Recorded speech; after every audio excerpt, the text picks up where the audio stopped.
Hapdeng kejinga chaprang kejingi kren nak banta bani pynbeit no yu pur sam hapdeng kejala meklea bat asam ya keba menta kasni ki arngut ki menteri rangba na bro artli kejala kilalaj bani kendu yu menteri bodi pej ya ketrat kampo ïeng ka Sorkar India wa Amit Shah ban shim ya karai khaddu na kalyang ganong ngelam ka kongres ka kong amperin lengdo kala ong ba Sorkar jala kade ben ïeng beit katkum ka para arpau ka khandit ban riu jong kritis nsyar kari India haka bay day ba kaching pynbeit yu pur sam kumbala penbana house dem ka kandai spa nyufwei.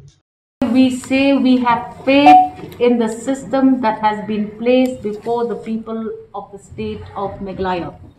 We will not have any preconceived notions. We will not just allow our emotions and our imaginations to take over the rationale of our thinking. Our two members have put the correct projections before the regional committees. We will not preempt the announcements to be made. And we must remember that the government of Meghalaya stands behind para 20 of the 6th schedule, which anyways contains the original projection of the boundary of these two states as announced in 1971.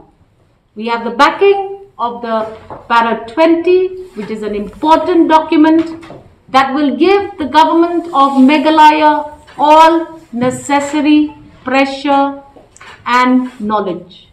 We will not concede, and that is why when these committees were formed, we were happy that they have let the people of the two states to decide on their own boundaries.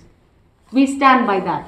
As I see it, because I am not privy to any of the dialogues or the discussions, but I am a person who is in a habit of studying and doing my research. So when I speak with the information that is available with me. In those years, when the Bordaloy Committee, the Chandachut Committee were instituted, there were certain reports already indicated in those respective committees, by those respective committees. It's a good thing that the chief ministers of the 21st century take a new look or a new approach on solving the interstate border issues.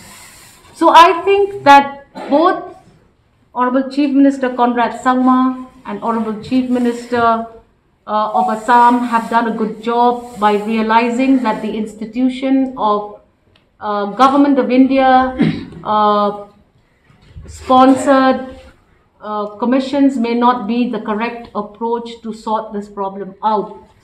It's a good thing that the Government of India today has listened to the recommendation of the Chief Ministers of the two states and have decided that the best way out would be to inter alia work jointly between the states of Assam and Meghalaya and to immediately go to ground zero to verify facts, verify locations, verify the ethnicity of people residing in those regions. They even went to the furthest extent of studying the epics of citizens. So this is all ground zero information and data collection. Because our members were members of these regional committees, we know that the committees have done a justified job. They have been very thorough. So if you ask me, why is it that the border dispute dialogue could not result positively in the previous years, I would say this, that today the approach to governance has changed 360 degrees. Today we have leaders who are far more qualified, far more educated, and who are already in position not to obey a notification of a commission which is likely away from the people of the state.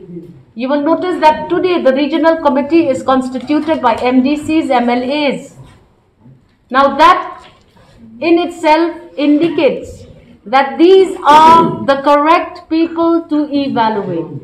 It is not the Survey of India as was done in the past, and it is not a distant officer sitting in an office in Delhi that will decide our boundaries. So this approach, I must say, has been a good approach.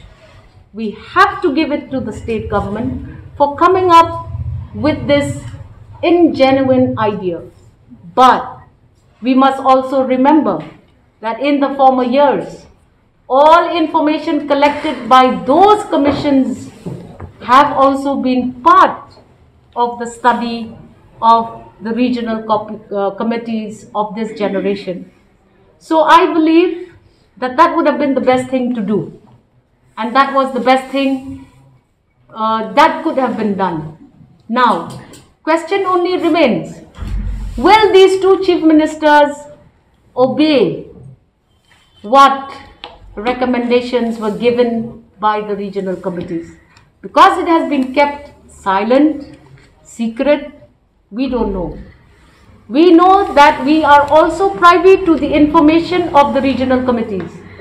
Even those documents, even if those documents are not made public, our members will be in authority to take out to the public any other misread calculation of these committees.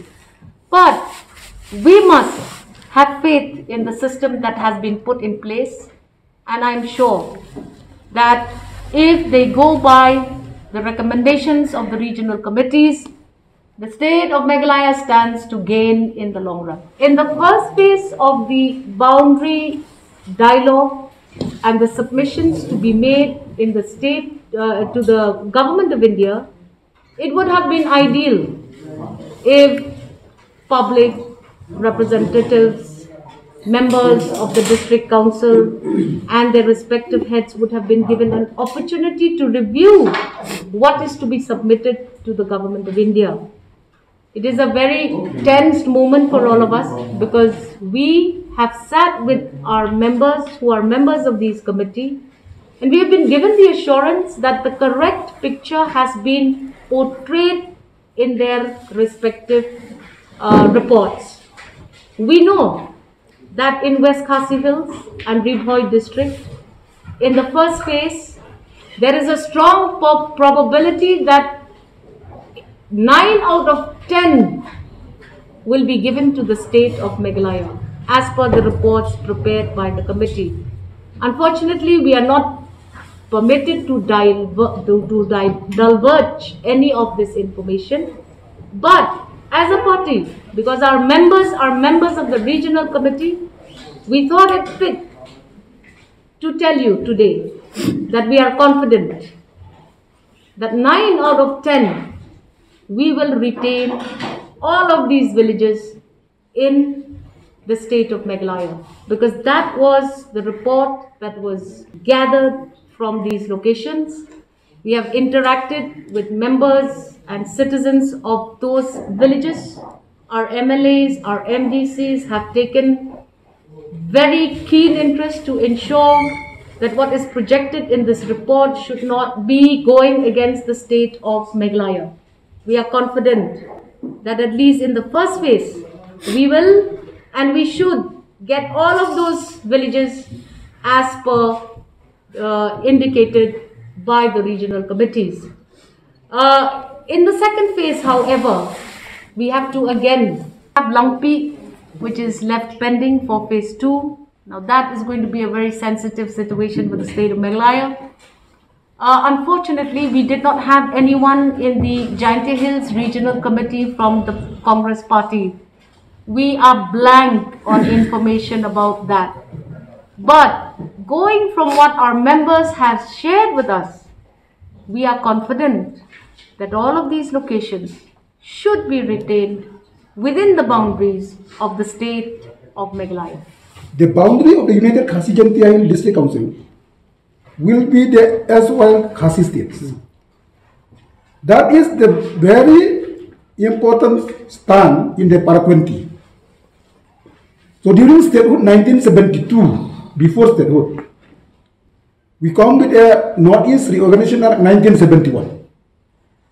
It means that we have two important papers. One is 1971 Northeast Reorganization Act. Number two is Para 20 of the 6th schedule. The point is, I think the committee constituted by the two states should stand by the constitution. Means Para 20 of the 6th schedule and the Northeast Reorganization Act 1971. I am very confident that the two chief ministers, when they submit a report recommended by the regional committees, should be based on the two important papers, that is Para 20 and Northeast Reorganization Act 1971. Because as of now we cannot give any comment. It may be in our favor, it may be in of Assam favor, but we cannot say anything right now. But what we stand is that the jurisdiction of the Khasi state, that is the jurisdiction of the state of Meghalaya and the Khasi Commission. I am very confident that the two chief ministers, sitting along with the home minister, will discuss the Para 20, the Northeast Reorganization Act 1971, and come into a conclusion that the boundary between Assam and Meghalaya should be the boundary of the Khasi state. That is very, very clear stand. I don't think the government will take any aggressive decision on come to a conclusion against the boundary of the Khasi state.